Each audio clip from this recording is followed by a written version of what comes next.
सुप्रभात बच्चों, कैसे हैं आप लोग। आशा करती हूँ कि ईश्वर की दया से आप सभी बच्चे घर पर स्वस्थ तथा सुरक्षित होंगे और साथ ही अपनी पढ़ाई भी कर रहे होंगे। बच्चों, आज हम लोग हिंदी व्याकरण का पाठ 29 आपठित गद्यांश का अध्ययन करेंगे। यह पाठ कक्षा 7 के छात्रों के लिए है। तो आइए बच्चों, हम अपने इस पाठ को शुरू करते हैं। पाठ 29 आपठित गद्यांश। आपठित गद्यांश गद्य का वह अंश है जिसे पहले ना पढ़ा गया हो। आपठित गद्यांश को पढ़कर समझने और उस गद्यांश पर आधारित प्रश्नों के उत्तर देने से बोधन क्षमता का विकास होता है। बच्चों, आपठित गद्यांश वो होता है जो कि हम पहले ना पढ़े हों और हम उसमें जो प्रश्न दिए जाते हैं आपठित गद्यांश के, उसे हमें ध्यान से पढ़ना चाहिए और उसी पे आधारित जो प्रश्न होते हैं उसका उत्तर हम उसी में से ढूंढ करके करते हैं। आपठित गद्यांश किसी भी विषय पर आधारित हो सकते हैं। इनके अभ्यास से भाषिक क्षमता के विकास के साथ साथ व्याकरणिक ज्ञान में भी वृद्धि होती है।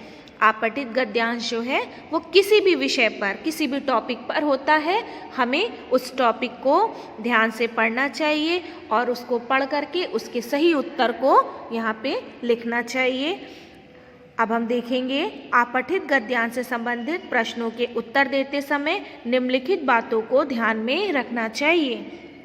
पहला, गद्यांश को 2-3 बार ध्यान से पढ़ना चाहिए और उसका केंद्रीय भाव समझना चाहिए। गद्यांश की मुख्य बातों को रेखांकित कर लेना चाहिए। प्रश्नों के उत्तर सरल, संक्षिप्त और स्पष्ट भाषा में लिखने चाहिए। फिर आखिरी है, विकल्पों को ध्यान से पढ़कर सटीक विकल्प का चुनाव करना चाहिए।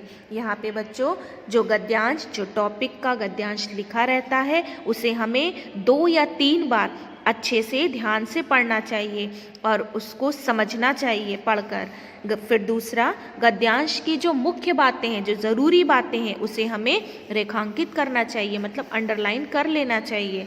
फिर तीसरा, प्रश्नों के उत्तर सरल। यदि उसमें हमें प्रश्न पूछे जाते हैं, उसका अगर हमें उत्तर लिखना है तो उसका उत्तर हमें सरल और संक्षिप्त, मतलब छोटे और स्पष्ट भाषा में लिखना चाहिए। फिर आखिरी है, विकल्पों को ध्यान से पढ़कर सटीक विकल्प का चुनाव करना चाहिए।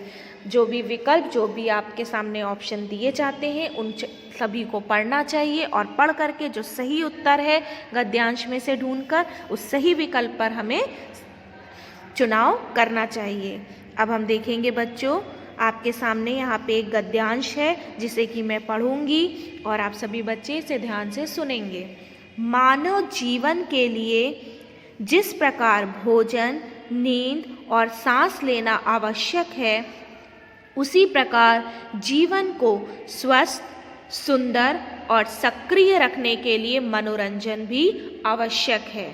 मनोरंजन से बौद्धिक और मानसिक विकास होता है।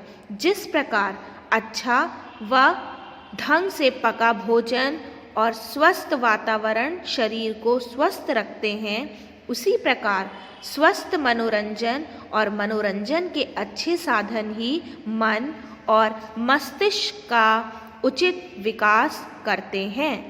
नाटक, सिनेमा, टेलीविज़न, खेल, भ्रमण आदि मनोरंजन के अच्छे साधन हैं। यहाँ पे बच्चों, मैंने आपके सामने गद्यांश को पढ़ा है और इसी गद्यांश से आधारित यहाँ पे आपको कुछ प्रश्न दिखाई दे रहे हैं और उसके 4 ऑप्शन हैं। बहुविकल्पी प्रश्न है ये, जिसमें कि आपको प्रश्न को पढ़ना है और पढ़ करके उसका सही उत्तर इसमें चुनना है। तो जैसा मैंने आपको बताया कि जब भी आप उत्तर को देखें तो सबसे पहले प्रश्न को पढ़ने से पहले आप गद्यांश को 2-3 बार ध्यान से ज़रूर पढ़ें ताकि आपको वो समझ में आ सके और आप उसका सही उत्तर ढूंढ सकें। तो पहला प्रश्न है, मनोरंजन क्यों आवश्यक है। यहाँ पे पहला ऑप्शन है खुश रहने के लिए। दूसरा, जीवन को स्वस्थ, सुंदर और सक्रिय रखने के लिए।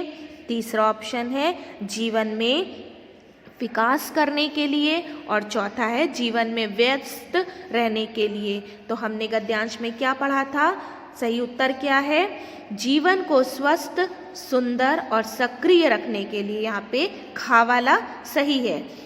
फिर हम देखेंगे दूसरा प्रश्न है, कौन सा मनोरंजन का अच्छा साधन नहीं है?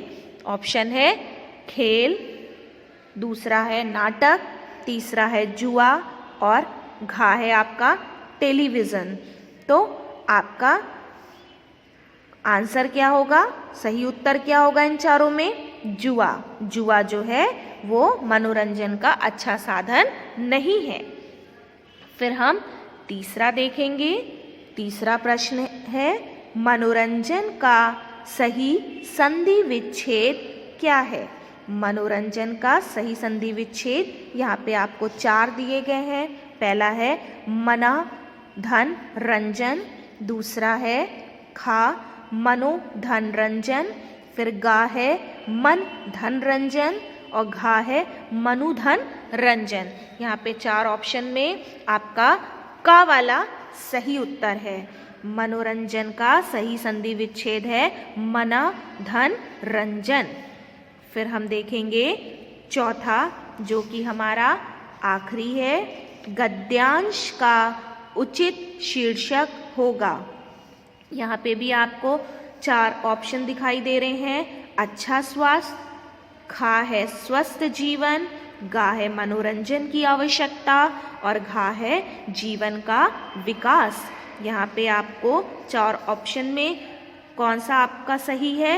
आपका गा वाला सही उत्तर है। मनोरंजन की आवश्यकता गद्यांश का उचित शीर्षक है। तो बच्चों, आशा करती हूँ कि मैंने आपको आज का ये पाठ 29 अपठित गद्यांश पढ़कर समझाया। आप सभी बच्चों को समझ में आ गया होगा। अब इसी पाठ से आधारित सभी कार्य आपके विद्यालय की वेबसाइट पर उपलब्ध है। आप वहां से देखकर अपने कार्यों को लिख सकते हैं। धन्यवाद।